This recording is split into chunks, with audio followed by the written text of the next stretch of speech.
punya kesempatan orang miskin itu setara untuk berakses pada pendidikan berkualitas di dalam negeri. Saya bertekad seperti itu. Ini saya biasa orasi ya, dulu zaman 98. Kalau Anda tahu, saya salah satu ketua senat mahasiswa UGM, makanya saya dekat sama Anies. Jadi saya biasa orasi di depan ribuan orang, tidak hanya ratusan orang begini. Tapi saya nggak akan ngajak Anda berdemo seperti petisi guru besar UGM, enggak. Saya akan mengajak Anda untuk memperbaiki kualitas anak-anak Anda. Itu demonstrasi yang lebih substansial daripada hanya teriak-teriak. Bergerakan sosial. Tadinya Bapak Ibu yang percaya dengan gerakan ini hanya 10 sekolah, 5 sekolah ya, Dek ya, Mbak Lili ini jadi saksi. Sekolah yang ikut itu apa? Bukan sekolah swasta, bukan sekolah negeri elit, sekolah negeri favorit langsung dicoret. Saya begitu melihat, ini sekolah apik coret, sekolah ini apik coret, sekolah ini negeri elek, ini malah rugi. Kenapa? Saya ingin anak saya ini kan beruntung ya dok.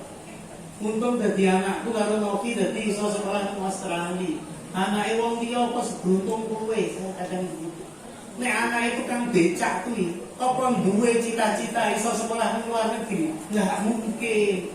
Misalnya sekolah di Jatinong, misalnya sana, ya apa punya cita-cita sekolah di UGM, susah karena untuk hidup aja wes melarat. Boro-boro nilai AKA-nya tinggi, mangan wae kadang mangan sedino, sesuk orang mangan. Kalau kita meninggalkan orang-orang seperti ini tidak mendapatkan akses pendidikan yang berkualitas, apa gunane kowe iki dadi rakyat Indonesia sing wis merdeka? Dadi sing merdeka kuwi batinmu ora kurikulummu. Kurikulum tok sing merdeka, batinmu orang merdeka, Anda hanya akan jadi budak aplikasi teknologi pendidikan.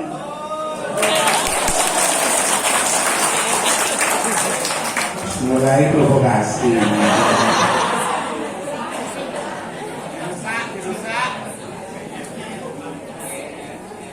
Saya mau ngomong sekarang ya, saya dikiranya nanti dikira ngeritik Nadiem. Nadiem itu sudah 2-3 kali ngundang saya Bapak Ibu, saya nggak datang. Ya, saya itu udah diundang 2-3 kali sama Nadiem Makarim, saya milih nggak datang. Tapi kalau anda ini yang ngundang, saya malah datang.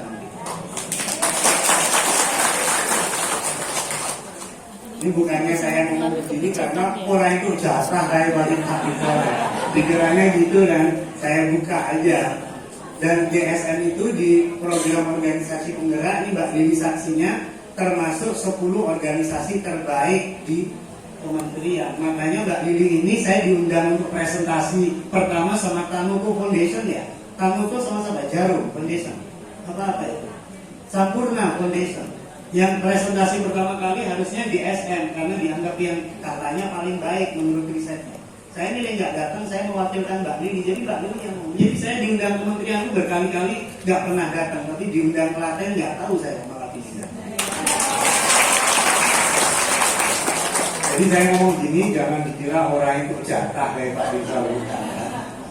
Saya buka sekarang itu. Jadi itu adalah niat pertama gerakan sekolah menyenangkan ini adalah ingin membangun gerakan sosial agar orang miskin punya kesempatan sama mendapatkan pendidikan setara pendidikan luar negeri.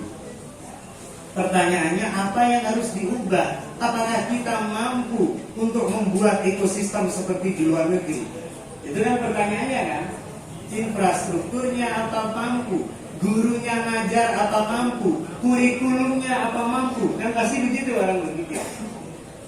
Yang kedua, saya mau cerita lagi kenapa kok buat DSN ini semakin kuat. Dulu SD Bapak Ibu, saya dari Madura, asal saya. Dari Pak Mahfud yang nomor 3 itu ya. Kebetulan Pak Mahfud itu juniornya ayah saya, jadi sering main ke rumah ayah saya, bukan saya, ayah saya. Waktu dulu Pak Mahfud belum jadi menteri. Aku ngomong apa ya? Pak Mahfud. Aku orang ganja loh ini loh. SD. Bapak saya sama ibu saya itu tinggal di Jogja di satu kecamatan namanya kelurahan namanya Bangirejo. Tahu Bangirejo kota Jogja? Itu kota Sapurban, daerah Sapurban.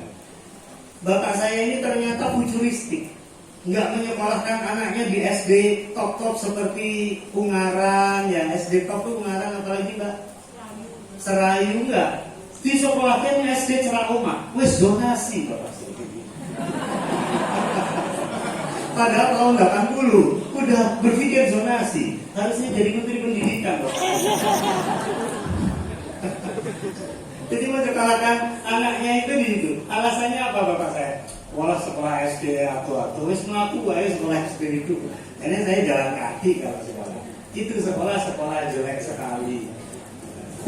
Sekolahnya di masak lari. Kalau malam hari mohon maaf, tempat itu dipakai untuk mohon maaf ya orang wari asusila itu pekerja seks itu kalau malam di situ, sehingga mohon maaf ketika pagi kami sering menemui kondom-kondom. Hampir setiap waktu kata-kata seperti kata-kata yang sekarang jadi masalah budayawan ini bermasalah butet. Nah, kata-kata itu tuh sering keluar. Jadi mohon maaf ya, asu, bajingan, gitu-gitu tuh wah setiap waktu itu keluar. Jadi nggak usah stres kalau jenengan tuh hanya anaknya nakal biasa wae. Jangan dia tuh nakal semua kuwi. Cuma karena nggak ada KPAI aja jangan. Ini nakal. Saya dibully tiap hari, saya itu dipukuli karena orang Madura bukan orang Jawa. Saya dikeroyok tiap hari itu. Suatu saat jiwa Madura saya naik.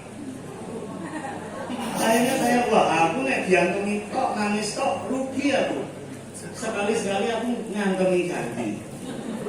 Akhirnya saya ngantemi ganti Pak dan menang. Nah saya terus kesenangan menang akhirnya ngantemi uang terus. Saya hampir setiap Senin disetrap sama kepala sekolah untuk maju di depan menjadi simbol anak paling nakal di sekolah. Saya itu dibully bukan hanya sama murid, dibully sama kepala sekolah. Dijadikan contoh perjelekan. Siswa yang paling buruk perilakunya adalah Rizal ini. Saya disetrap. Ada seorang guru, wali kelas saya, perempuan, Bu Juwaria, yang kemudian datang ke saya, terus selalu meluk saya setiap saya habis disetrap sama kepala sekolah. Ya peluk, kamu itu nggak nakal, kamu itu cuma kelebihan energi. Udah kamu nggak nakal. Untuk punya puisi apa kenangan tapi udah ngerti. Tapi kan yo seneng kan ya dia ngomong gitu sama gurunya wali kelasnya. Akhirnya guru, singkat cerita guru itu yang selalu Bu Juwaria itu yang selalu memberikan kesempatan kepada saya untuk menjadi manusia normal kembali. Intinya begitu. Sampai Bu Juwaria itu bilang, nak kalau kamu kan saya sering disetrap ya, kalau ada mata pelajaran saya itu disetrap suruh keluar sama kepala sekolah. Kan zaman dulu nggak tahu metodologi diferensiasi gitu kan nggak ada. Kayak dulu yang ini nggak ada zaman dulu. Nah wes nakal setrap gitu aja. Ini tahun 80, saya cerita tahun 80. Disetrap gitu, akhirnya Bu Juwaria ini, nah kalau kamu ketinggalan mata pelajaran datang ke rumahnya ibu sore hari jam 9, jam 10 udah selesai SD zaman dulu ya. Nggak kayak sekarang sampai sore nggak mau ya. Jam 10, jam 11 kita udah bisa main bola ya Pak Sudi kawan ini. Akhirnya setiap habis sholat asar saya datang ke rumahnya Bu Juwaria itu, kemudian saya les sama Bu Juwaria itu, dan dia tidak minta bayaran. Singkat cerita saya jadi juara 1 gara-gara Bu Juwaria. Saya kalau tidak ada Bu Juwaria itu jangan-jangan saya tidak pernah punya kesempatan untuk bisa berbicara di depan Bapak Ibu guru hebat saya. Jadi saya selalu terkadang mendoakan, mengirimkan Al-Fatihah ke Bu Juwaria itu. Saya kadang-kadang. Jadi dari guru saya SD, SMP, SMA, S1, S2, S3 yang paling saya kenal dan ingat dan doakan itu siapa? Ya Bu Juwaria. Apakah Bu Juwaria itu menjadi guru yang mencintai dan memanusiakan, ikut pelatihan guru penggerak? Nggak pernah ikut.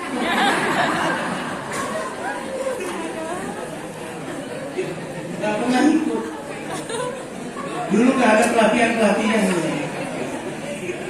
IKM juga enggak, sekolahnya bukan sekolah penggerak juga bukan. Oh, biasa-biasa saja. Tapi kenapa kok saya ingat gitu? Mohon maaf, saya misalnya pernah keliling Buana ke beberapa international conference yang waktu itu. Yang saya ingat ketemu banyak orang, ya hanya Bu Juwariah itu. Nah, sekarang pertanyaan saya, Bapak Ibu ingin jadi guru seperti Bu Juwariah?